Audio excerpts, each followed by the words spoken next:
በድንጋይ ላይ ነው ይላል። በምን ላይ ነው? የእባብ መንገድ በምን ላይ ነው? በድንጋይ ላይ ነው።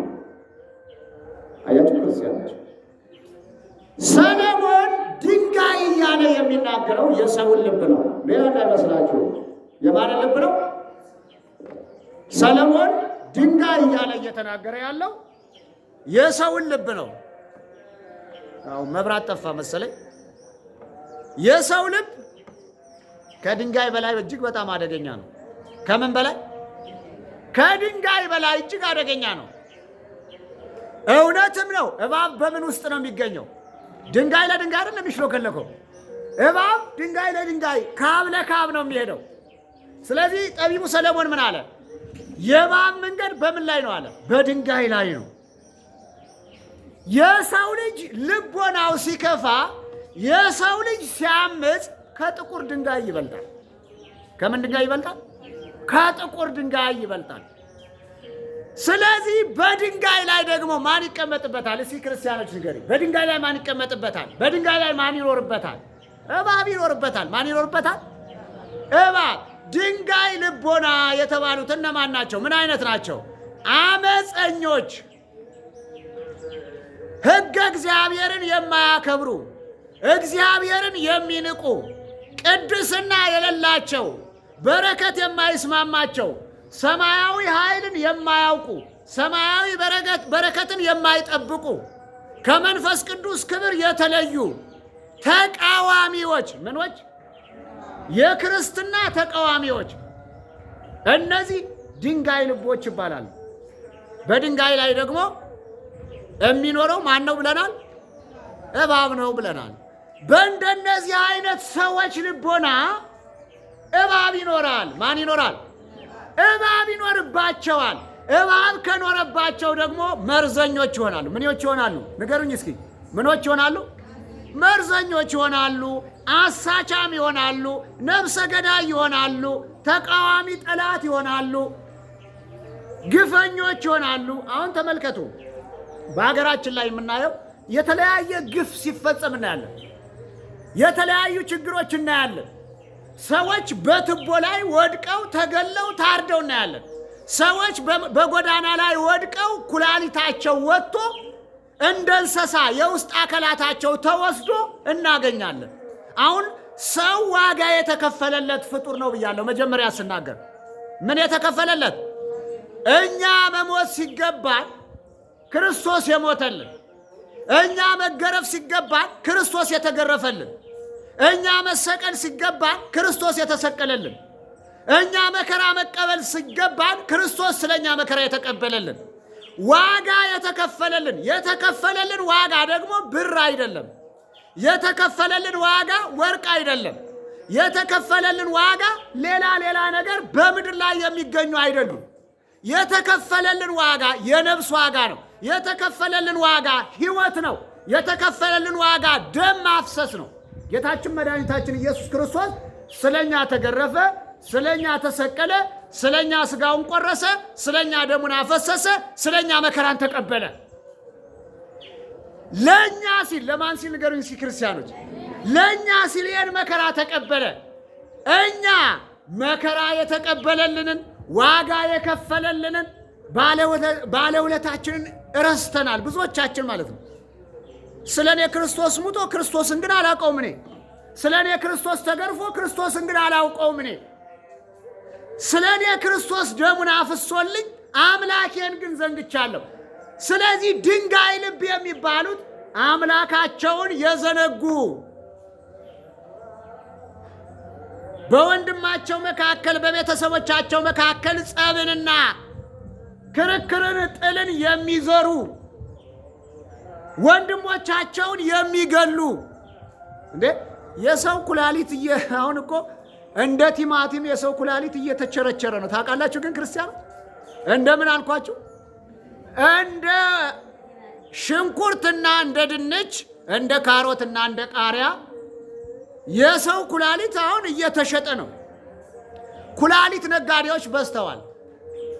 ታስታውሱ ከሆነ እዚህ ከበራፋችን ላይ ወጣ ብለው ትዝ ይላችኋል? አንድ ሰሙን ትዝ ይላችኋል? በተከታታይ ሁለት ወንድሞች እዚህ ጉድጓድ ውስጥ ቱቦ ውስጥ ወድቀው ተገኝተዋል።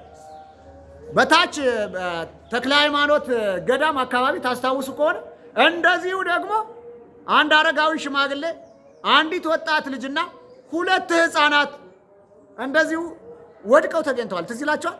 እዚህ ጣቢያ ላይ ማለት ነው። እዚህ አካባቢያችን ላይ ማለት ነው። እዚህ አካባቢያችን ላይ እንግዲህ እዚህ አካባቢ ይህን ያክል ከሆነ በተለያዩ አቅጣጫ ደግሞ ምን ያክል ነው? አሁን በዘር የምንጋደለው ብዙዎቻችን ነን። አንተ አንቺ አይባልም፣ ትንሽ ትልቅ አይባልም። በዘር የምንከፋፈል፣ ቄሱም ዘረኛ ነው፣ መነኩሴውም ዘረኛ ነው፣ ዲያቆኑም ዘረኛ ነው። በቤተ ክርስቲያን ውስጥ ስንመለከት በቤተ ክርስቲያን ውስጥ ያለነው አገልጋዮቹ ራሱ ዘረኞች ነን። አማራ ከአማራ ጋር ነው ቁጭ ብሎ የሚበላው የሚያወራው። ትግሬ ከትግሬ ጋር ነው ቁጭ ብሎ የሚያወራው የሚበላው የሚያድመው። እንግዲህ የቤተ ክርስቲያን ራስ ናቸው የምንላቸው ሳይቀሩ እንኳን በማን ተነድፈዋል? እስኪ ንገሩኝ። በመርዘኛው አውሬ በእባብ ተነድፈዋል ማለት ነው። በማን ተነድፈዋል? በእባብ ተነድፈዋል ማለት ነው። ሁላችንም በእባቡ የተነደፍነን። በማን የተነደፍነን? በእባቡ የተነደፍነን። ቅዱስ ሰለሞን የተናገረው ንግግር ታዲያ ምንድን ነው? የእባብ መንገድ በድንጋይ ላይ ነው አለ። በምን ላይ ነው? በቃ በድንጋይ ላይ ነው። አዋቂዎች የሆንን ይመስለናል። ዘረኞች ስንሆን አዋቂዎች የሆንን ይመስለኛል። አድመኞች ስንሆን አዋቂዎች የሆንን ይመስለኛል። ወንድማችንን ስንጎዳ ስንበድል አዋቂዎች የሆንን ይመስለናል። አይደለም ክርስቲያኖች፣ አይደለም። ደግሞ ችግራችን ምንድን ነው? አይምሯችን ያለማስተዋሉ፣ ልቦናችን ያለመመርመሩና ያለማስተዋሉ፣ ልብ ያለማለቱ ወንድማችን እየገደልን እንስቃለን። ወንድማችን እየገፋን እንስቃለን። ጓደኞቻችን እያስቀየምን እንስቃለን። ተመልከቱ፣ ብዙዎቻችን ማለት ነው። አንዳንድ ሰዎች ታዲያ ሲናገሩ ይሄ እኮ እባብ ነው ይላሉ። ምንድን ነው እባብ ማለት? እኮ መርዘኛ ማለት ነው። ምን ማለት ነው? ገዳይ ማለት ነው። ምን ማለት ነው? ገዳይ ማለት ነው። ዛሬ ገዳዮች ሞልተዋል። ገዳዮች ሰውን የሚገሉ፣ በአይን የሚገሉ አሉ፣ በምላስ የሚገሉ አሉ፣ በእስክርቢቶ የሚገሉ አሉ። ተመልከቱ፣ በጣም አስቸጋሪ ነው። ማን ይማረን? እስኪ ንገሩኝ፣ ማን ይማረን? እግዚአብሔር። ስለዚህ ምን አለ? የእባብ መንገድ በምን ላይ ነው? እባክህ ድንጋዩን ልብህን እንዲመለስ አድርገው። ክርስቲያኖች ድንጋዩን ልባችንን እንዲመለስ እናድርገው። ሁልጊዜ ወንጌል እንዲሰበክልን አንፈልግ። በቃ ሁልጊዜ መስማት ብቻ አይሁን፣ እናስተውል። ሁልጊዜ ሰሚዎች ብቻ አንሁን፣ እንለወጥ። ምን እንበል? እንለወጥ። ብዙዎቻችን እህቶቻችንን ተመልከቱ፣ ብዙዎች ወንድሞቻችንን ተመልከቱ። በየጸበል ቦታው፣ በየጎዳናው፣ በየመንገዱ፣ በየአብያተ ክርስቲያኑ፣ በየሆስፒታሉ የወደቁ በጣም ብዙዎች ናቸው። በእባቡ የተነደፉ። በምን የተነደፉ? በእባቡ የተነደፉ። መተተኛው ይበዛል፣ ስርማሹ ይበዛል፣ ቅጠል በጣሹ ይበዛል፣ አጋንንት ጎታቹ ይበዛል። አጋንንት በልባችን ሰሌዳ ላይ ከተቀመጠ ደግሞ ናውጣ ቢባል አይወጣም። በተመቻቸው ልቦናችን ላይ ከተቀመጠ ይወጣል? ንገሩኝ እስኪ። ይወጣል? እኛ ክፋተኞች ነን። በከፋው ሰው ላይ ከተቀመጠ ክፋት ለማድረግ ይመቸዋል። በዚህ ዘመን ደግሞ ምን አይነት ቅን ሰው አለና ነው? ምዕመናኑ አብዛኛው ከቅንነት ነፃ የሆነ ነው። በክፋት በተንኮል የታጀረ ነው። ምክንያቱም ተምሯላ። አስተማሪው ተንኮለኛ ነው፣ ተማሪውም ተንኮለኛ ነው። አስተማሪው በመንፈስ ቅዱስ ዜሮ የሆነ ነው፣ ተማሪውም የመንፈስ ቅዱስ ዜሮ፣ ምንም ነገር የሌለው፣ ጸጋ መንፈስ ቅዱስ የሌለው፣ የእግዚአብሔር ክብር የጎደለን፣ ሁላችንም የእግዚአብሔር ክብር የተለየን። ጸሎታችን ሰማይ ሰንጥቆ አይወጣ። ጸሎታችን እንኳን ለሀገር ሊተርፍ፣ እንኳን ለዘመድ ሊተርፍ፣ እንኳን ለቤተሰብ ሊተርፍ፣ እንኳን ለልጆቻችን ሊተርፍ፣ ለእኛ ራሱ አልተረፈም። ለራሳችን እንኳን አልተረፈም። ብዙዎቻችን እዚህ በዳ ላይ ወድቀን ሱባኤ ይዘን እየጸለይን ነው፣ እየወደቅን እየተነሳን ነው። አረም እንዴ ብርድ እየተመታን ነው። ግድ የላችሁም ክርስቲያኖች፣ ሱባኤ ከመግባታችን በፊት ራሳችንን እናጽነው። ሱባኤ ከማለታችን በፊት ራሳችን እናንጻው። ማንን እናንጻው? ማንን እናንጻ? መጀመሪያ ራስሽን አንጺ። መጀመሪያ ራስህን አንጻ። መጀመሪያ ራሳችንን እናንጻ። ከዛ በኋላ ነው ገና እጅህ ሲዘረጋ በንጹህ አንደበት የጸለይከው ጸሎት ሰማያትን ሰንጥቆ ይደርሳል ቅድመ እግዚአብሔር። የት ይደርሳል? ቅድመ እግዚአብሔር። አንዳንዶቻችን በአርምሞ እንጸልያለን። አንዳንዶቻችንም እንደዚሁ ወጣ ገባ እያልን እንጸልያለን። አንዳንዶቻችንም ደግሞ ዘግተን ቤታችንን ብርዱ እየተፈራረቀብን፣ ረሃብና ጥሙ እየተፈራረቀብን የምንደክም ሰዎች አለን። ምን ሰዎች አለን? የምንደክም ሰዎች አለን። መጀመሪያ ግን ራሳችንን በመስታወት አይተነዋል? እስኪ ንገሩ። የራሳችን በመስታወት አይተነዋል? መስታወት ስላችሁ በግድግዳ ላይ ያለው እንዳይመስላችሁ። መስታወት ማለት የእግዚአብሔር ቃል ነው። የማን ቃል ነው? የእግዚአብሔር ቃል ነው። የእግዚአብሔር ቃል አትግደል ይላል። ምን አትበል ይላል? እና ታዲያ እኮ እኛ ገዳዮች ነን አይደል? እኛ ተውት አንግደል። ልጆቻችን ገዳዮች አይደሉም እንዴ? ወንድም ከወንድሙ እየተራረደ አይደል እንዴ? ሬሳ በየቦታው በየመንገዱ አይደል ያለው? አትግደል የሚለውን ቃል ሽረናል። እሺ ሌላው የመግደሉን ተውት። በዘር ለምን እንከፋፈላለን? ለምንድን ነው በጎሳ የምንከፋፈለው? ለምን ከክፋት አንነጻ? መጀመሪያ ራሳችንን በእግዚአብሔር ቃል ለምን አንፈትሽም? እባቡ ጠላታችን ዲያብሎስ በልቦናችን ሰሌዳ ላይ ካደረብን በኋላ ውጣ ብንለው አይወጣም። ይወጣል እንዴ? ያልተያዘ ሰው ቀላል ነገር ነው። ላልተያዘ ሰው ብዙዎቻችን ማለት ነው ኧረ አጋንንት፣ እኔ እኮ ክርስቲያን ነኝ አጋንንት አይደርስብኝም እንላለን። ምን አይደርስብኝም? እና ክርስቲያንን ወደ ክርስቲያን ያልመጣ ክርስቲያንን ያላሳደደ ማንን ሊያሳድ ነው? እስኪ ንገሩኝ። ክርስቲያንን ያልፈተነ ክርስቲያንን ያላሳደደ ማንን እንዲፈትን ነው የፈለጋችሁት? ማንን ያሳድድ? አባታችን አቡነ ተክለ ሃይማኖት ዋሻ ዘግተው ዋሻ ፈልፍለው ሲጸልዩ እግራቸው እንዲቆረጥ ያደረገ ማን ነው? ማን ነው? ብቃት ያላቸውን ጻድቅ አባታችን አቡነ ተክለ ሃይማኖትን ሰይጣን ነው አይደል እንዴ? ማን ነው? ሰይጣን ነው። ጻድቁ አባታችን አቡነ ገብረ መንፈስ ቅዱስ በዝቋላ ተራራ ላይ በባህር ላይ ተዘቅዝቀው ለ100 ዓመት ሲጸልዩ 70 ሺህ አጋንንት እየመጣ በጦር ይዋጋቸው ነበር። በምን ይዋጋቸው ነበር? 70 ሺህ በቀን። ስንት ሺህ? አረኛ አንድ አጋንንት በቂያችን ነው። እዚህ ለተሰበሰቡ ነው አንድ አጋንንት በቂ ነው ለማሳደድ። አቡነ ዘበሰማያት ማንደግም ሰዎች ተንበርክከን መሬቱን መንካት ያቃተን እኮ ነን።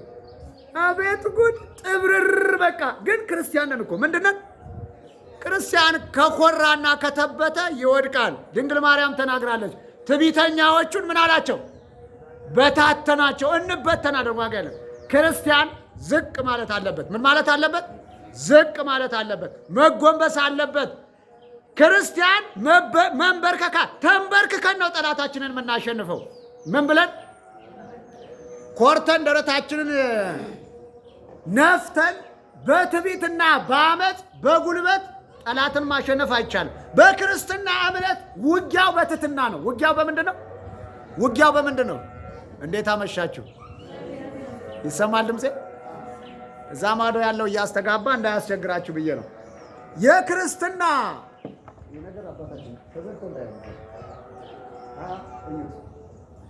የክርስትና አገልግሎት በአመፅና በትዕቢት አይደለም። በምንድን ነው? በትህትና ነው። በምንድን ነው? በትህትና ነው። በትህትና ጠላታችን እናሸንፋለን። በመስገድ ይህንን አጋንንት የምናወጣው ታዲያ በመስገድ ነው። ልባችን ላይ ከገባ በማርቆስ ወንጌል ምዕራፍ 5 ከቁጥር 15 ላይ ተመልከቱ። አንድ ሰው ነበረ በአጋንንት እስራት የተያዘ። በምን የተያዘ? በአጋንንት እስራት የተያዘ። ቤተሰቦቹ እጅና እግሩን አሰሩና ከባዶ ቤት ዘጉበት። ባዶ ቤት ዘግተውት ውጭ ነው ይጠብቁታል። ሰንሰለቱን ቆረጠ።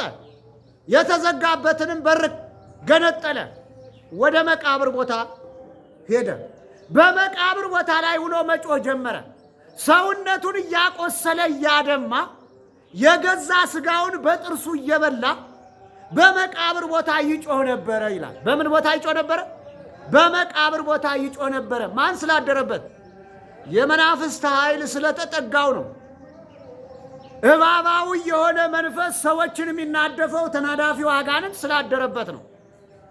በመቃብር ቦታ ላይ ሲጮህ ኢየሱስ ክርስቶስ ተመለከተው ይላል። ማን ተመለከተው? ኢየሱስ ክርስቶስ እኛን ይመልከተን። ወደ እሱ መጣና ከአጋንንት እስራት ከመቃብር ቦታ አወጣው። ከምን ቦታ አወጣው? ከአጋንንት እስራት ከመቃብር ቦታ አወጣው። ምን ይላል? ዝቅ ብላችሁ ስትመለከቱት ልቡ ተመለሰለት ይላል። ምኑ ተመለሰለት? በአጋንንት ተማርኮ የነበረው በእባብ ተማርኮ የነበረው ልቡ በማን ተመለሰ? በጌታ በኢየሱስ ክርስቶስ ተመለሰለት። በማን ተመለሰለት? በጌታችን በመድኃኒታችን በኢየሱስ ክርስቶስ ተመለሰለት። ስለዚህ ክርስቲያኖች እባብ እንደምናየው ዝም ብሎ ቀላል ፍጡር አይደለም። ብዙዎቻችን እኛ ተኝተን በህልማችን ሁሉ እባብ እናያለን። ብዙዎቻችን እኛ ተኝተን በህልማችን ሁሉ እባብ ሲያሳደን፣ ዘንዶ ሲያሳደን፣ እባብ ሲነድፈን እናያለን። ሌላ ነገር እንዳይመስላችሁ የጠላት ፈተና ምልክት ነው። የምን ምልክት ነው? የጠላት ፈተና ምልክት ነው። ስለዚህ እባብ እጅግ አደገኛና ፈታኝ አጋንንት ነው። በዚህ በመዝሙረኛው ቅዱስ ዳዊት ላይ መዝሙር 13 በቅንፍ 14 ከቁጥር 5 ላይ ስንመለከት ጉሮሯቸው የተከፈተ መቃብር ነው፣ በምላሳቸው ይሸነግላሉ፣ በምላሳቸው ክፋትን ይናገራሉ፣ የእባብ መርዝም በብብታቸው በከንፈሮቻቸው ላይ አለ፣ እርግማንና መራርነት ተሞልተዋል ይላል። ምንና ምንን? እርግማንንና ምንን ተሞልተዋል? መራርነትን ተሞልተዋል ይላል። አያችሁ፣ ሰው በዚህ መንገድ ከወደቀ ከእግዚአብሔር ጋር አይግባባም። ሰው በዚህ መንገድ ከወደቀ ከጓደኛው ጋር አይግባባም። ሰው በዚህ መንገድ ከተያዘ ከታሰረ በቋንቋ መግባባት አንችልም። ስንነጋገር አንግባባም። የምንጸልየው ጸሎትም ወደ ሰማይ ሰንጥቆ አይገባም። በዚህ በሮሜ 3 ላይ ቁጥር 13 ስንመለከት ጉሮሯቸው እንደተከፈተ መቃብር ነው፣ በምላሳቸውም እንደገና ሸንግለዋል ይላል። በዚህ በመዝሙር ዳዊት እንዳየነው አሁንም ቅዱስ ዳዊት ቅዱስ ጳውሎስ በምላሳቸው ሸንግለዋል። ምን ብለዋል? ሸንግለዋል። የእባብ መርዝም በከንፈሮቻቸው ላይ አለ፣ ጉሮሯቸው የተከፈተ መቃብር ነው ይላል። የተከፈተ ምንድን ነው? ዛሬ በከንፈላችን ማንሸነግል ሰዎች አለ እንዴ? በከንፈሩ ማንሸነግል ሰው አለ? ልጆቻችንን እንኳን እንሸነግላለን አይደለም እንዴ? ቤተሰቦቻችንን እንኳን እናታልል አይደለም እንዴ? እንኳንስ ሌላ ባዳ ነውና ጉሮሯቸው የተከፈተ መቃብር ነው ይላል። ጉሮሯ አንደበታችን እሳት አይደለም? ንገሩኝ እስኪ። ሁልጊዜ ልጆቻችንን ስንሳደብ ምንድን ነው ምንለው? ብን ያርግ አይደል እንዴ የምንለው? ምንድን ነው ምንለው? ብን ያርግ እንለዋለን፣ ብን ብሎ ይቀራል። አንዳንዱ ጦርነት ሂዶ በዛው ይሞታል፣ ወደ ቤቱ ሳይመለስ። ምን ብለን የረገምነው? ስንረግመው ብን ያርግ ነው ያልነው። ብን ብሎ ይጠፋና እዛው አንዳንዱ ቱቦ ውስጥ ሙቶ ይገኛል፣ አንዳንዱ መኪና ይገጨዋል። ጉሮሯችን ምንድን ነው? ንገሩኝ፣ ጉሮሯችን ምንድን ነው? የተከፈተ መቃብር ነው። ምስጋና አያውቅም፣ እርግማን ነው የሚያውቀው። ጸሎት አያውቅም፣ ስድብ ነው የሚያውቀው። በአንደበታችን ላይ መርዝ የሆነ ነገር አለ። ይኸው መጽሐፉ እየተናገረ ነው፣ እኔ አይደለሁም። ማን ነው የሚናገረው? መጽሐፍ ቅዱሱ እየተናገረ ነው። በአንደበታቸው መርዝ አለ ነው የሚለው። ይህን መርዝ በምን እናጥፋው? እስኪ ንገሩኝ ክርስቲያኖች፣ በምን እናጥፋው ይህን መርዝ? በጸሎት። በምን እናጥፋው? በጸሎት። በምን እናጥፋው? በስግደት። በምን እናጥፋው? የክርስቶስን ስጋ በመብላት። የማንን ስጋ በመብላት? የክርስቶስን ስጋ። የከብት ስጋ እየበላን ከብቱን እንቀረን እኮ ምን ዋጋ አለው? አሁን እንደተገደፈ ዝም ብላችሁ ተመልከቱ። በወረፋ በየከብት ቤቱ፣ በየስጋ ቤቱ፣ በየፍየል ቤቱ፣ በከተማው ጥንብ ጎታችሁ ይበዛል፣ ስጋ ጎታችሁ ይበዛል። ለምንድን ነው? ስጋዊ ነገርን ለስጋዊ ማንነታችን ወረፋ ከምንይዝ ለክርስቶስ ለኢየሱስ ክርስቶስ ስጋ ለምን ወረፋ እንይዝም? አሁን የወር የፍልሰታ ጾም ነው አይደል እንዴ? ማን ነው እየቆረበ ያለው? እስኪ ንገሩኝ። የማያውቁት ምስኪኖቹ፣ ምንም የማያውቁት እኮ ነው፣ በደል የሌለባቸው። የኢየሱስ ክርስቶስ ደም ከኃጢአት ሁሉ ያነጻል ተብሎ ነው የተጻፈው። እነዚህ ሕፃናቱ አንገታቸውን እየተያዙ ያለ ጊዜያቸው እየጾሙ መጥተው ይቆርባሉ። አንዳንዶቹ እንዲያውም ተኝተው አርፍደው ማለት ነው፣ ተኝተው አርፍደው መቅድም ሳይሰሙ ኪዳኑን ሳያዳምጡ ከቤታቸው ተኝተው አርፍደው አምጥተው ያቆርቧቸዋል፣ አንጠልጥለው ማለት ነው። እንደዚህ ይደረጋል? እስኪ ንገሩኝ፣ እንደዚህ ይደረጋል? መቅድም ሳይሰማ ኪዳን ጀርባችን ሳይሰማ ቅዱስ ቁርባን እንደዚህ ይደረጋል? አንዳንዶቻችን ደግሞ ዝም ብለን ሰዎች ሲቆርቡ ስላየን ብቻ አጋጣሚ ለማስቀደስ መተን ሰዎች ተሰልፈው ሲቆርቡ ስላየን እኛም ለብሰን ሂደን ቁርብ ንስሐ ሳንገባ በመንፈሳዊ ሳሙና ሳንታጠብ በካህኑ ሳንታጠብ ሳንጸልይ ሳንሰግድ ሳንታረም ስጋውን የምንበላ ሰዎች አለን። መልካም መጥፋቱ ጥሩ አይደለም። ወደ ክርስቶስ መመለሱ መልካም ነው። ስጋውን መብላታችን መልካም ነው። ስጋውን ከመብላታችን በፊት ግን ራሳችን ማንጻት አለብን። ማንን ማንጻት አለብን? ራሳችን ከኃጢአት ማንጻት አለብን። የኢየሱስ ክርስቶስ ስጋውና ደሙ መርዝ የሆነውን አንደበታችንን ይሽረዋል። ግድ የላችሁም። የኢየሱስ ክርስቶስ ስጋውና ደሙ ክፋታችንና ተንኮለኝነታችንን ምቀኝነታችንና ከሃዲነታችንን ያጠፈዋል። ወደ ንስሐ እንመለስ። ወዴት እንመለስ? ወደ ንስሐ እንመለስ። ንስሐ እንግባ። እግዚአብሔርን እንፈልገው፣ እግዚአብሔርን እንከተለው። ስለዚህ አንደበታቸው የተከፈተ መቃብር ነዋል። የተከፈተ መቃብር ሆነን ብዙዎቻችን እስከ መቼ ድረስ እስኪ ንገሩ፣ እስከ መቼ ድረስ ነው ግን ንስሐ ማንገባው? እስከ መቼ ድረስ ነው? እስከ መቼ ድረስ ነው ማንቀየረው? እስከ መቼ ድረስ ነው ማንቆርበው? ቆይ የኢየሱስ ክርስቶስ ሥጋ ሰው ይገላል ተብሎ በመጽሐፍ ቅዱስ ሰምታችኋል? እንዲህ ብሎ ወንጌል የሰበከ ሐዋርያ አለ ወይ? እና ታዲያ የኢትዮጵያ ሰዎች ለምንድን ነው ሁልጊዜ ቅዱስ ቁርባን ስንባል የምንሸማቀቀው?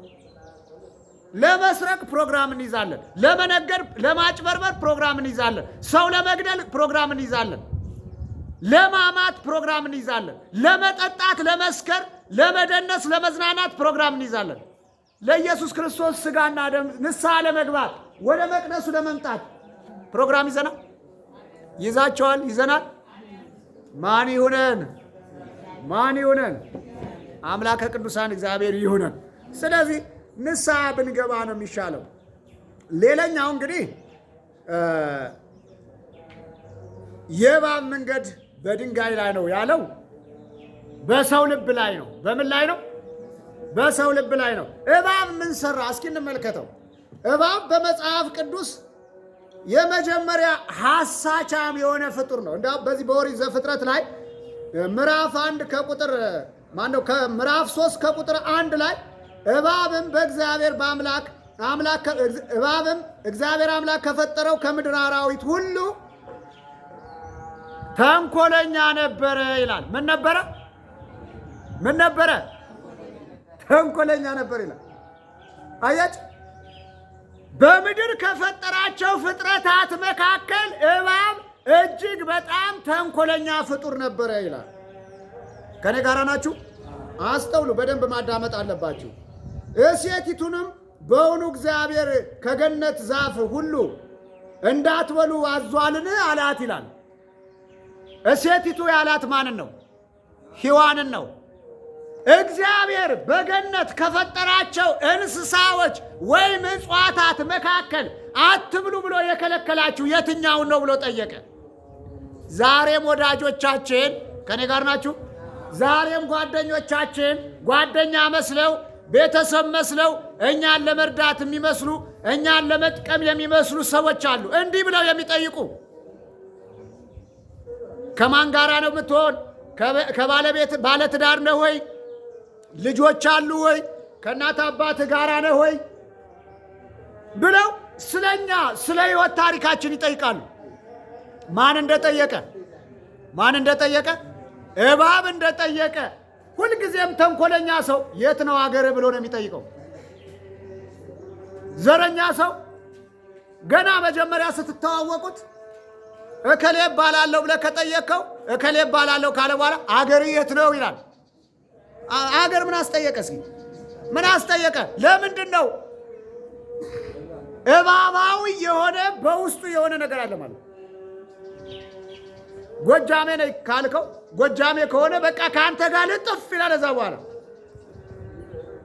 ሌላ ሀገር ከጠቀስክለት ደግሞ እንደ ጠላት ነው የሚያይ። በቃ እንደዚህ የጎሪጥ ነው የምትታያ። ለምን ግን ይሆናል እንደዚህ?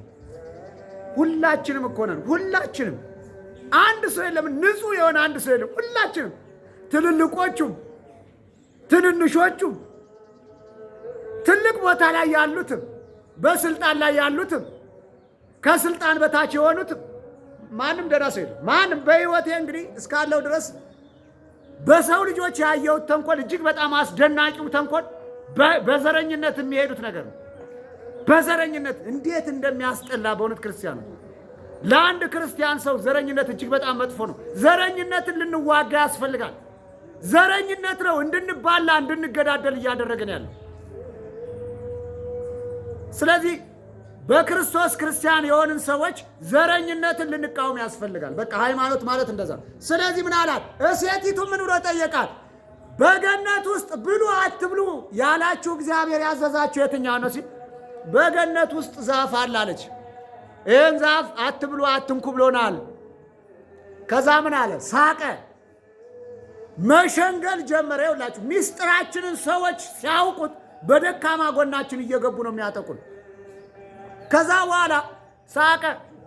መሞት እንኳን አትሞቱም፣ በገነት ውስጥ ካሉ ከዚህኛው ዛፍ ከዛኛው ዛፍ አትብሉ ብሎናል። ከበላችሁ የሞት ሞት ትሞታላችሁ ብሎናል። የምን ሞት አለ? የምን ሞት? የሞት ሞት ትሞታላችሁ ብሎናል ሲላት፣ መሞቱንስ አትሞቱም። ምን አትሉም? አትሞቱም፣ ግን እንደ እግዚአብሔር አምላክ እንዳትሆኑ ነው።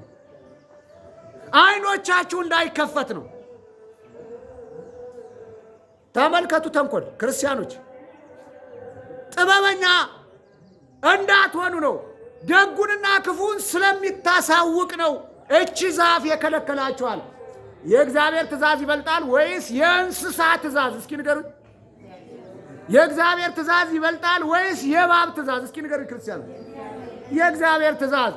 የእግዚአብሔርን ትእዛዝ ወደ ጎን በመተው የእግዚአብሔርን ትእዛዝ በመናቅ ስልጣንን በመፈለግ ምንም በመፈለግ አሁን በስልጣን አይደል ሰዎች እየተጋደሉ ያሉ በዚህ በሰሜኑ በኩል በየትኛውም አቅጣጫ አይደል?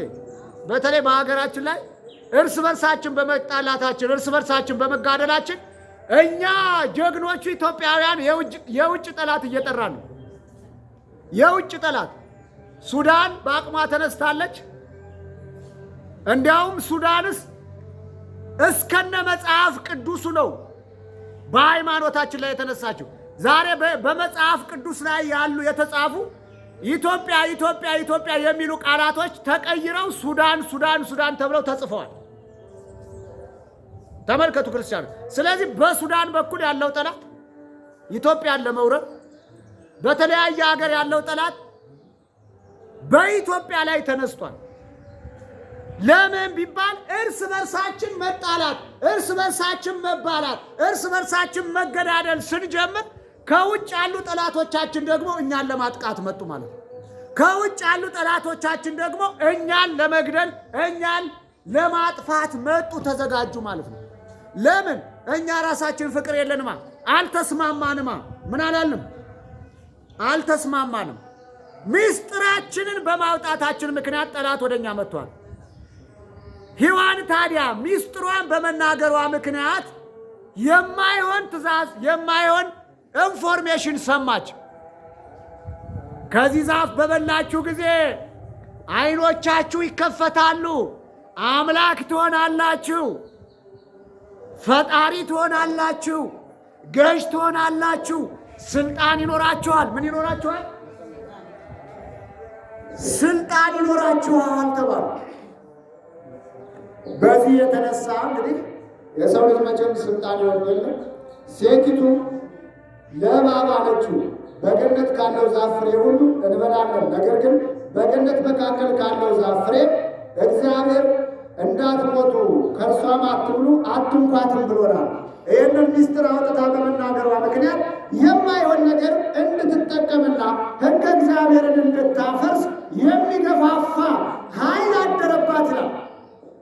መንፈስ ስለሆነ እባብ ከመጀመሪያውኑ ወደ ገነት ከገቡ እንስሳቶች መካከል አዳም ለተለያዩ ፍጡራን እንስሳቶች ስም ያወጣ ስለነበረ እባብም ስም እንዲወጣላት ወደ አዳም ስትል ሰይጣን ዲያብሎስ አገኛት ይላል። በገነት በራፍ ላይ አገኛት። በየት በራፍ ላይ አገኛት? በገነት በራፍ ላይ አገኛት። ወዴት ነው የምትሄጂው አላት። ማንን ነው? እባብን። ዞር ብላ ስትመለከተው መልኩ የሚያስፈራ ሽታው ጠረኑ የሚገባ ነበርና መልክህ በጣም ያስጠላል አለችው። ምን ይላል? መልክህ በጣም ያስጠላል፣ ሽታም በጣም ይከረፋል አለችው። ስለዚህ እባብ ምን አለ? ሰይጣን ምን አለ ለእባብ? በአንቺ ውበትና በአንቺ ደምግባት የኔ ደምግባት ይሸፈናል። የኔ መልከ ጥፉነት ምን ይላል? ይሸፈናል። አንቺ ቆንጆ የምትባዩ እኔ ቁንጅና የሌለኝ ካጠገብሽ ስሆን ነው። ቁንጅናሽ ጎልቶ የሚታየው ምንሽ ጎልቶ የሚታየው? ቁንጅናሽ ጎልቶ የሚታየው አላት። አግባባት ይላል። ምን አለ? አግባባት። ከዛ በኋላ ወደ ገነት መገስገስ ጀመሩ። እኔም አብሬ ከአንቺ ጋር እሄዳለሁ። ወደ አዳም ምን እንዲወጣላቸው ንገሩኝ እስኪ ክርስቲያኑ፣ ስም እንዲወጣላቸው። ከዛ በኋላ ተንኮለኛ ስለነበረ ሰይጣን ዲያብሎስ ለምን እንደው ሁለታችንም ከምንደክም ለምን አንረዳዳ ማለት ምን አንልም? ለምን አንረዳዳ? ለምን አንተጋገዝ ማለት? መረዳዳት ምንድን ነው? እኔ እስከ ተወሰነ ቦታ ተሸክሜሽ ልሂድ፣ አንቺም ደግሞ ከዛ በኋላ ትሸከምኛለሽ አለ። እሺ ተባባሉ። የዚህ ዘመን ትውልድም እንደዚህ ነው። ከእናንተ የሆነ ነገር ሲፈልግ እንዲህ ላድርግልህ ይላል። ሳትጠይቀው እኮ ነው፣ ሳትለምነው በቃ በከንፈራችን ብዙዎቻችን ሰው አበላሽተናል። ቅን ሰው መስለን፣ ክርስቲያኖች መስለን፣ ደግ ሰው መስለን፣ መንፈሳዊ መስለን ብዙ ሰዎችን ልባቸውን ሰብረናል። ብዙ ሰዎችን ጎድተናቸዋል። ብዙ ሰዎች እንዳይነሱ አድርገን አድቅቀናቸዋል። ስለዚህ እሺ አለ፣ ተግባቡ ሁለታቸው። ሰይጣን ዲያብሎስ ጎንበስ አለና እባብን ተሸከማት። እባብን ተሸከማትና እስከ ገነት በራፍ ከደረሱ በኋላ አወረዳት። አሁን የማን ተራ ደረሰ? ነገር ሲከርሳለ የዲያብሎስ ተራ ደረሰ። እሱ ደግሞ በማን ጀርባ ላይ ሊታሰር? በእባብ ጀርባ ላይ ሊታሰር። ወዲያው በእባቧ ጀርባ ላይ ወጣ ይላል። ወደ ገነት ውስጥ ስትገባ እንደ ቅቤ ቀለጠና እንደ ዘይት ቀልጦ በደንብ አጥንቷ ውስጥ ተዋሃደባት ይላል። ምን አለባት? ተዋሃደባት። አንዳንድ ጊዜ አንዳንድ ሰዎች ሲሳደቡ አንተ ሰይጣን ይላሉ። ምን ይላሉ? ሰይጣን። ሰውየው ሰይጣን ነው እንዴ? አይደለም። እንግዲህ ልምድ ውሎ ነው ሰይጣን እያሉ የምንሳደቡ። በሰውየው ላይ ያለውን ሰይጣን እናየዋለን? አናየው። በተለያየ ቦታ በየጸበል ቦታው የሚጮሁ የሚታመሙ እህትና ወንድሞቻችን አሉ። ሰዎቹ ሲጮሁ እናያለን እንጂ በላያቸው ላይ ያለው ሰይጣን ይታያል? ንገሩኝ እስኪ። ይታያል ወይ? አይታይም። ልክ እንደዚሁ በእባብ ሰውነት ላይ ቀልጦ ገባና እግሯን እንደ እግሩ፣ ምላሷን እንደ ምላሱ፣ አካሏን እንደ አካሉ አድርጎ ተጠቀመባት። ወደ አዳም ከተጠጋ በኋላ ምን አለ? የሰማይና የምድር ንጉሥ አዳም እንዴት ዋልክ? ሰላምታ ላንተ ይገባሃል አለ።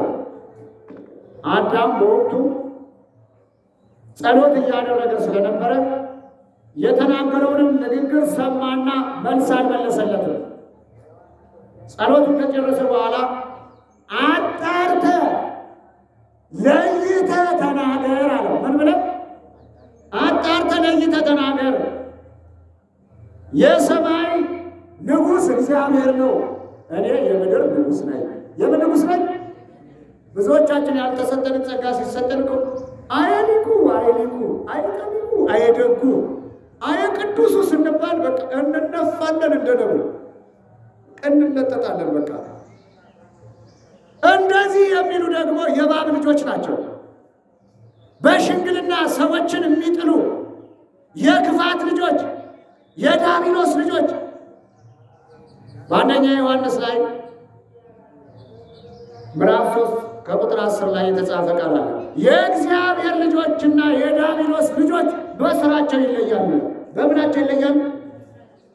በስራቸው ይለያሉ።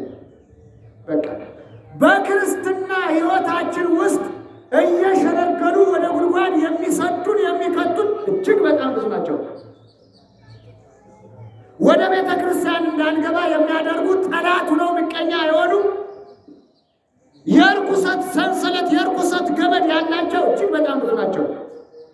ነጭ ነጠላ ለብሰን ስንመጣ እሟይ ያሉ የሚያሾፉ እሟይ አንቺ እኮ በቃ እንደ እሟይ ሆንሽ እኮ። ወንዱን ደግሞ አባ መነኮስክ እንዴ? ወደ ክርስትና እምነታችን ስለመጣ ያለዛ ደግሞ አቤት ብቃትህ፣ አቤት ቅድስና፣ አቤት መንፈሳዊነትህ እያሉ የሚዘረጥጡ የዲያብሎስ ልጆች ጠላቶች አሉ። እዚህ እኮ ነው፣ እዚህ ቤተ ክርስቲያን ውስጥ። እባካችሁ ክርስቲያኖች እንጠንቀቅ። ይሄ ምቀኝነት፣ ይሄ ክፋት፣ ይሄ ተንኮል ወደ እግዚአብሔር አያቀርበንም። በእውነት እግዚአብሔርን ፈልገነው ከሆነ እንዲህ አይነት ክፉ ንግግር ይቅርብን። የሞት ሞትን ትሞታላችሁ መጽሐፍ ቅዱስ እንደተናገረው ክፉ ነው። ሽንግልና ክፉ ነው። ምቀኝነት፣ ክደት ክፉ ነው። መጠላላት፣ መፋጀት፣ መጋጨት ክፉ ነው። ከእግዚአብሔር መንፈስ ቅዱስ ይለያል። አካለ ጎደሎ፣ የአእምሮ ጎደሎ፣ የልብ ጎደሎ ይሰጠናል። ስለዚህ እንጠንቀቅ። መንፈሳዊ ክብር ይኖረን፣ መንፈሳዊ ማንነት ይኖረን። በአካሏ ሰርጾ ገባና የሰማይና የምድር ንጉሥ አዳም እንዴት ዋልክ ብሎ ሲናገር እኔ የምድር ነኝ እንጂ የሰማይ አይደለም፣ የሰማይ ሰማይንና ምድርን የፈጠረ እግዚአብሔር ነው አለ። ሔዋን የታለች ብሎ ጠየቀ። ተመልከቱ፣ ጠላት ሁልጊዜም ጥያቄ ያበዛል። ጠላት ጥያቄ ያበዛል። ከየት መጣሽ? የት ነው ሀገርሽ? የማን ዘር ነሽ? ምን አለሽ? ምን ሀብት አለሽ? ምን የምትነግድበት? ስንት ገንዘብ በባንክ አለ ነው የሚለው ጠላት። እንዲህ ነው በቃ። የጤንነታችን አያሳስበው። ጤንነታችን፣ መንፈሳዊነታችን ቅዱስ ሃይማኖትን አይጠይቅም። ጸሎተኛ መንፈሳዊ ሰው መሆንን አይጠይቅም። ከእግዚአብሔር ጋር ያለን ግንኙነት አይጠይቅም። ጠላት ስለ ሀብት ነው፣ ስለ አለባበስ ነው፣ ስለምታደርጋቸው ወርቆች፣ ስላሉ በሳጥን ስላሉ ልብሶች፣ ስለሰራው ቤት፣ ስለገዛው መኪና ወይ ስለ ብሔርህ ነው የሚጠይቅህ። አንተ ሚስጥርን አውጥተህ ስትናገር እሱ ደግሞ ቢላ ያዘጋጅልሃል፣ ጠላት ያዘጋጅልሃል፣ ማጅራት መች ያዘጋጅልሃል። ሔዋን የት ነው ያለችው አለ። ከዛ በኩል አለችልሃል። ወደ ሔዋን ሄደ። የሰማይና የምድር ንግሥት ሔዋን ሰላም ላንቺ ይሁን፣ እንዴት አለሽ አለ። ከዛ በኋላ እናቶች ታውቁበታላችሁ። ቀጥቀጥ ብላ ሳቀች። በቃ ደስ አላት። የሰማይ ንግሥት ናታ። የምን ንግሥት? የሰማይ ንግሥት፣ የምድር ንግሥት። ይህን ነገር ሲናገራት ደስ አላት፣ ሳቀ ይችላል። በጥርስ ፈገግታዋ ገባ። መንፈሳዊ ሰው ብዙ ሳቅ፣ ብዙ ዲልቃ፣ ብዙ ዳንስ፣ ብዙ ጭፈራ ያለ መጠን መኖር አይስማማው። ጥሩ አይደለም፣ ጥሩ አይደለም። ይሄ ተገላልጦ መሄድ፣ ከብርት በላይ መልበስ፣ ይሄ መቀነዳደብ፣ የተለያዩ የግድግዳ ቀለሞችን መቀባት፣ የፈረንጅ የፈረስ ጭራ እየቀጠሉ መሄድ ቅድስናን ይቀማል፣ ክብራችንን ይቀማል፣ ከእግዚአብሔር መቅደስ ይለያል፣ ከድንግል ማርያም ልጅነት ከእግዚአብሔር ከአምላክነቱ በረከት ይለያል። ተጠንቀቁ ክርስቲያኖች። የዲያብሎስ የሰይጣን ማደሪያ ነው የምንሆነው። ሳቀችላል ሔዋን ሆይ በዚህ አትብሉ ብሉ የተባላችሁት የትኛው ነው እግዚአብሔር ያለው? እሷም ሚስጥሯን ዝርግፍ አድርጋ ነገረችው። አረን እሱስ አምላክ እንዳትሆኑ ነው፣ ጌታ እንዳትሆኑ ነው፣ ፈጣሪ እንዳትሆኑ ነው አላት። ስለዚህ አምላክነትን መረጠች፣ ፈጣሪነትን መረጠች፣ ስልጣንን መረጠች፣ ገዥ መሆንን መረጠች። መፍትሄው ምንድን ነው አለችው። አምላክ ለመሆን መፍትሄው ምንድን ነው? ባለስልጣን ለመሆን መፍትሄው ምንድን ነው? ግርማ ሞገስ እንዲኖር መፍትሄው ምንድን ነው? ብዙዎቹ ለሰው አስፈሪ መስለው እንዲታዩ እኮ ስርማሾች ጋር ይሄዳሉ፣ ቅጠል በጣሾች ጋር ይሄዳሉ፣ አስማተኞች ጋር ይሄዳሉ። ከዛ በኋላ ምን ይላል? የግርማ ሞገስ ላቀ የግርማ ሞገስ ፈልጌ የምን ፈልጌ? የክርስቲያኖች ግርማ ሞገስ ማን ነው? እስኪ ንገሩ ክርስቲያኖች። እግዚአብሔር የእግዚአብሔር ልጅ እግዚአብሔር የብርሃን ልጅ ብርሃን የድንግል ማርያም ልጅ ኢየሱስ ክርስቶስ ሥጋውን ብንበላው የዘላለም የሕይወት መጠጥ የሚሆነው ደሙ ሥጋው የዘላለም ምግብ የሚሆነው ከሞት የሚያድነው ከጥላት የሚያድነው ከጨለማ የሚያድነው ከውድቀት የሚያድነው ኢየሱስ ክርስቶስ ብቻ ነው። ሞገስ ሊሆን ይችላል። ሞገስ ለማግኘት ከአጋንንት ጋር ሲዳቀል፣ ሞገስ ክብር ለማግኘት ከዲያብሎስ ጋር ሲዳቀል፣ ከስርማሽ ከቅጠል በጣሾች ጋር ሲዳቀል ሲገናኝ በአንገት የሚታሰር በቀለበት በማተብ እያለ ማተቡን ክብሩን ጸጋውን ሞገሱን የሚገፋ አጋንንት ያድርበታል። በልቦና ሰሌዳ ከገባ በኋላ ከዛ በኋላ ናውጣ ብትለው አይወጣም። ምክንያቱም ተጠርጎ የተገኘ ቤት በቀላሉ ይለቀቃል። ዛሬ ቤት ኪራይ በጣም ከባድ ነው። አንቺ ባልሰራሽው ቤት አብሮ ይኖራል። አንቺ በሸመትሽው ቤት፣ አንቺ በሰራሽው ቤት፣ አንቺ በደከምሽበት ቤት ያው በደምና ባጥንትሽ ያው በደምና ባጥንት ተዋህዶ ይኖራል። ለምን? ከእግዚአብሔር ተለይተሃል። ለምን ደግነት አታውቅማ? ለምን ምጽዋት አታውቅማ? ለምን መንፈሳዊነት የለማ? የትዕቢት፣ የክፋት፣ የምቀኝነት፣ የዘረኝነት ማንነት ነው ያለን። በዚህ ማንነታችን ታዲያ ዲያብሎስ ያልተጠጋ ከኛ ጋር ከማን ጋር ሊጠጋ ይችላል? ሰይጣን ዲያብሎስ እኛን ቤት ካላደረገ ታዲያ ማንም ቤት ሊያደርግ ይችላል? ስለዚህ ዮሐንስ ምንድን ነው ያለው? የእግዚአብሔር ልጆችን ነው የዲያብሎስ ልጆች በስራቸው ምን ያሉ ያለው ይታወቃሉ። በምናቸው ይታወቃሉ? በስራቸው። አምላከ ቅዱሳን እግዚአብሔር ከእግዚአብሔር ልጅነት አይሰውረን። የድንግል ማርያም እናትነት በሕይወታችን አይለይም። ሚስጥር አወጣ ነገረችው። ስለዚህ መብላት ነው መፍትሄው፣ መብላት ነው አላት። ምን ማለት ነው መፍትሄው? መብላት። እስኪ መብላት ነው። እናቴ ደስ ሲል መብላት የሚለው ቃል ራሱ በጣም ደስ ይላል። ና ቁርጥ እንብላ። ምን እንብላ? ና ቁርጥ እንብላ። ና እንደዚህ እናድርግ። መብላት ብቻ እናብላ ግን እንላለን። እስኪ እናብላ እንላለን። ኧረ በታምር እንዴት ይሆናል? እናብላማ እንደውር ነው። ስለዚህ መብላት አላት። እንዴት አድርጌ ልብላ አለችው። እንዴት አድርገን እንብላ? ዛፉን ትቆርጫለሽ፣ ፍሬውን መጀመሪያ በአንደኛው እጅሽ በግራ እጅሽ ላንቺ በቀኝ እጅሽ ለሱ በአንድ ጊዜ ትጎርሱታላችሁ፣ በአንድ ጊዜ አኝካችሁት ትውጡታላችሁ አላቸው። ጠላት ማለት ነው አጥፍቶ እንዲጠፉ አደረጋቸው።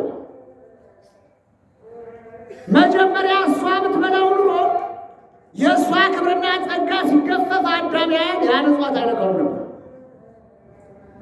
መጀመሪያ አዳም ቢበላው ኑሮ የእሱ ጸጋው ክብሩ ሲገፈፍ ብታየው ያን ነገር አትነካም ነበር። ወይም ደግሞ ተቃዋሚ ጠላቷን አምላክ መሆን ከፈለክ ራስ ብላ ማለት ሲገባ አምላክነትን መረጠች። ስለዚህ ሁለታቸውም በአንድ ጊዜ በሉት ይላል። በአንድ ጊዜ ምን አሉት? በአንድ ጊዜ በሉት። ልብሳቸው የብርሃን ድባብ ነበረ፣ እንደ ፀሐይ የሚያበራ ነበረ። ይህ ቀረሽ የማይባሉ ነበሩ። ከፀሐይ 7 እጅ የሚያበሩ ነበሩ። አይገርምም? ክርስቲያኖች አንድ ፀሐይ እንኳን ዓለምን እንዴት እንደምታበራ አይታችኋል? ከዚች ከምናያት ከፀሐይዋ ስንት ጊዜ ያበራሉ? 7 ጊዜ። ልብሳቸው ጥፍራችን እስኪ ተመልከቱት። ጥፍራችን ያንጸባርቃል። ለምልክት ነው የቀረው። እንዲህ አይነት ነበር ልብሳቸው። አሁን በኃጢአት ተቀርፎ ትንሽ ለምልክት ነው የቀረው። የሚያንጸባርቅ ነበረ። ያን ሲበሉ ራቁታቸውን ሆኑ። የጸጋ ክብራቸው ተገፈፈ። የጸጋ ምናቸው? የጸጋ ልብሳቸው ተገፈፈ። ሞገሳቸው ተገፈፈ።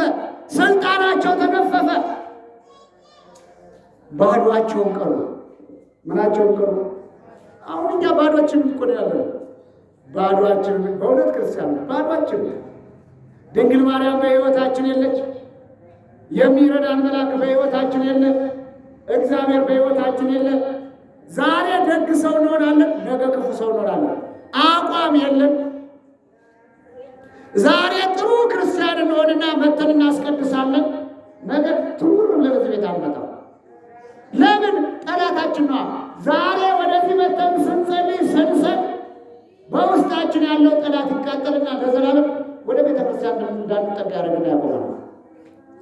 እንጠንቀቅ፣ ከእግዚአብሔር ልጅነት ላለመለየት፣ እግዚአብሔርን መምሰል ከእግዚአብሔር ጋር ሆነን እንድንኖር። ማን ይፍቀድልን? ነገር ክርስቲያን እግዚአብሔር ይፍቀድልን። ስለዚህ እባብ ማለት እንዲህ ነው። ማንን አሳተ? አዳምና ሔዋን። የድንጋይ ማለት የእባብ መንገድ ቤት ነው አለ። ነገር የእባብ መንገድ ቤት ነው አለ። በድንጋይ ላይ ያለው ታዲያ በክፉ ሰዎች ልብ ላይ ነው።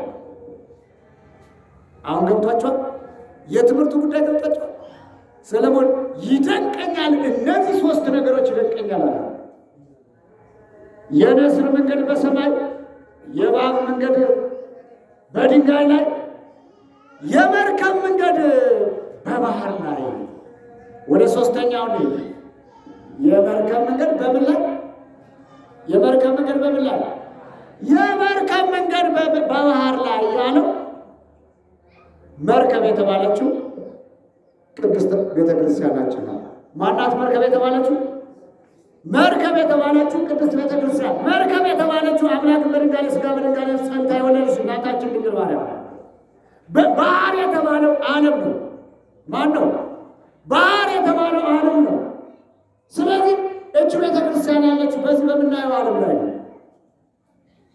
ድንግል ማርያም ያለችው በእኛ ሕይወት ውስጥ ነው። በማን ሕይወት ውስጥ ነው? በእኛ ሕይወት ውስጥ ነው።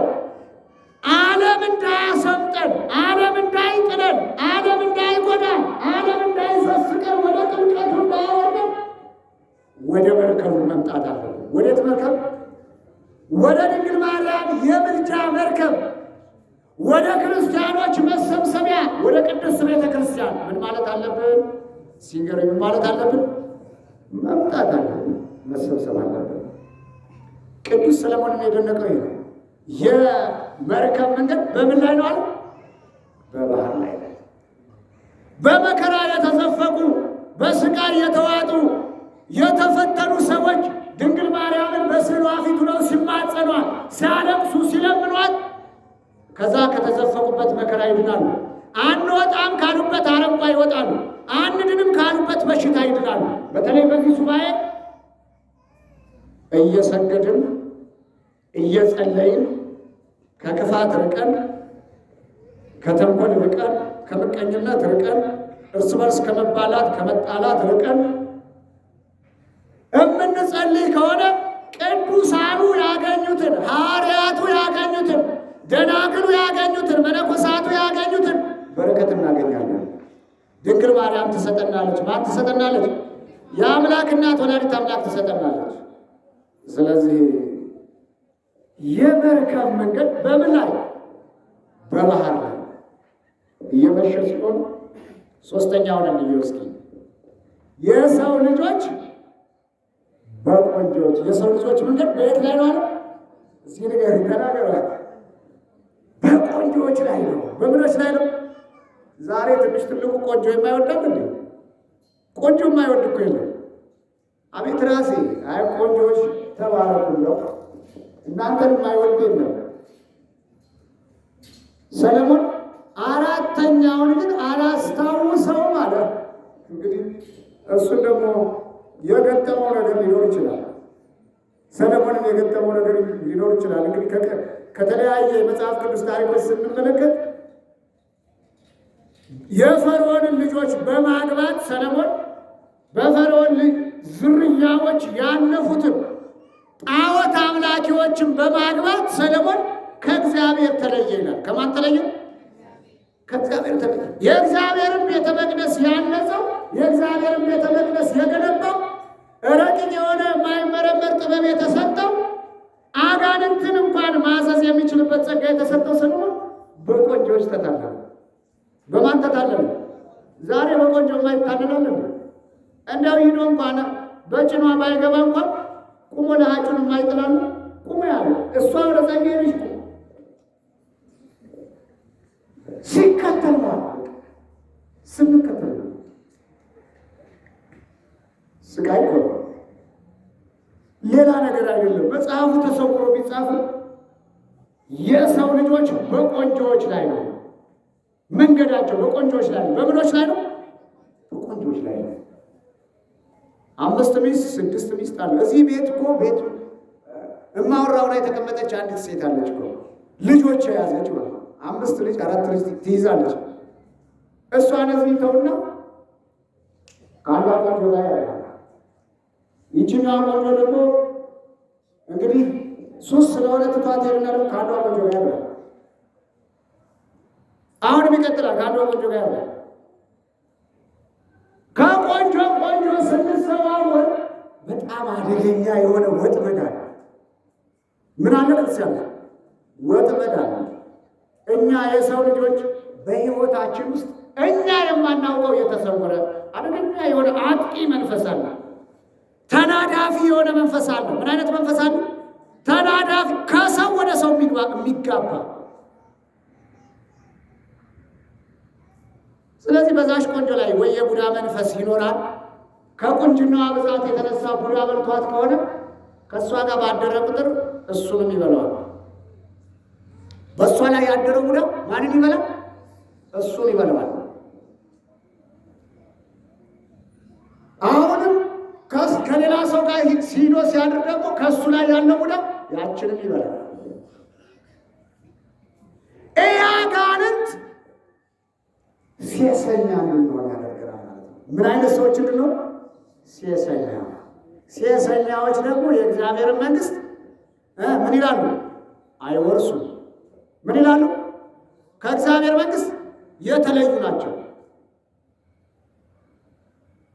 ጣዖት አምላኪ ከሆነች ስለ ቁንጅናዋ ሲል ሃይማኖቱን ይለውጣል። ከመናፍቅ ጋር ተጋብቶ መናፍቅ ይሆናል። ከኢአማንያን ጋር ተጋብቶ ኢአማኒ ይሆናል። ስለዚህ ሴቷም ቆንጆ ፍለጋ፣ ወንዱም ቆንጆ ፍለጋ ዛሬ ያልጠፋለን። እግዚአብሔር የሰጣት ባሏን ትታ ከቆንጆ ጋር ስትከተል ትዳሯን በትናዩ የምትንገላታለች። እግዚአብሔር የሰጠው ሚስቱን ትቶ ቆንጆ ፍለጋ ሲሄድ ትዳሩን በትኖ ያውን ይንከራተታል። ትዳር አጣው፣ ሚስት አጣው፣ ኑሮ የተበላሸ፣ የሰራሁት ሁሉ ባከነ እንላለን። አርፎ መቀመጥ፣ በአንድ መወሰን፣ እግዚአብሔርን መምሰል፣ ቅዱሳንን መምሰል። ስለዚህ የትምህርታችን ርዕስ ምን ነበረ? እስኪ ንገሩ። ምን ነበረ የትምህርታችን ርዕስ? እንዴት አመሻችሁ? ኧረ እንዳታሳፍሩኝ፣ እግዚአብሔር ይመስገን በሉ። እንዴት አመሻችሁ? እንዴት አመሻችሁ? አምላከ ቅዱሳን እግዚአብሔር ጸሎታችንን ወዶ ይቀበልልን። የትምህርታችን ርዕስ ምን ነበረ? 3 ነገሮች ምን ይሉኛል? 3 ነገሮች ምን ይሉኛል? ይገርሙኛል። 3 ነገሮች ምን ይሉኛል? እስኪ በእኔ ውስጥ ይሄ ነገር ይገርመኛል የምንለው አለ? ክርስቲያኖች፣ አንተ በእኔ ውስጥ ያለው ማንነት ይህ ነገር ይገርመኛል። እምነትህ ሊሆን ይችላል። የእኔ እምነት በጣም ይገርመኛል። ስጸልይ ጸሎቴ ስሙር ነው፣ ስሰግድ ስግደቴ ስሙር ነው፣ እግዚአብሔርን ስለምነው ፈጥሮ ይሰማኛል። ይህ ነገር ይገርመኛል የምንለው ነገር አለ? እስኪ ንገሩ። የለም የኔ ማጣት ይገርመኛል ማለት ነው። በቃ ሌላ እኮ የለም። ትኩረታችን ምን ላይ ነው? የሚቆጠር ብር ላይ ነው።